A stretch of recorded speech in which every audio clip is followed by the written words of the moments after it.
অস্ট্রেলিয়ার বিপক্ষে ডারউইনে ঐতিহাসিক টেস্ট জয় পেয়েছে বাংলাদেশ ক্রিকেট দল। এটা বাংলাদেশ ক্রিকেটের ইতিহাসে অবিশ্বাস্য এক অর্জন। অধিনায়ক নাজমুল হোসেন শান্ত বলেছেন, ডারউইনে অস্ট্রেলিয়াকে হারানোটাই ইতিহাসের সবচেয়ে বড় অর্জন। এই শতাব্দীতে অস্ট্রেলিয়ার মাঠে জয় নেই পাকিস্তানের, শ্রীলঙ্কা তো কখনোই জিততে পারেনি। ডারউইনে টেস্টে 9 উইকেটে জয়টা উইকেটের ব্যবধানে অস্ট্রেলিয়ার মাটিতে কোনো এশিয়ান দেশের জন্য সবচেয়ে বড়। এমন অর্জনের পর ক্রিকেটাররা কি বোনাস পাবেন? এ ব্যাপারে বাংলাদেশ ক্রিকেট বোর্ডের সভাপতি তামিম ইকবাল বলেছেন, বোনাসের বিষয়টা আমাদের মধ্যেই থাকুক, আমরা খেলোয়াড়দের সঙ্গে এটা নিয়ে আলোচনা করব।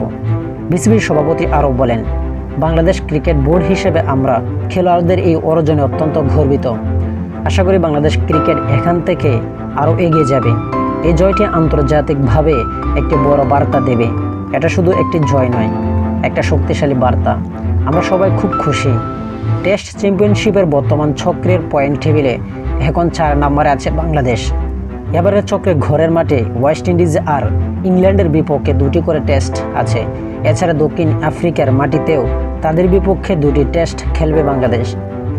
দেশের মাটিতে 4 টেস্টের সবগুলোতে জিতলে টেস্ট চ্যাম্পিয়নশিপের ফাইনালে খেলার সম্ভাবনা তৈরি হবে।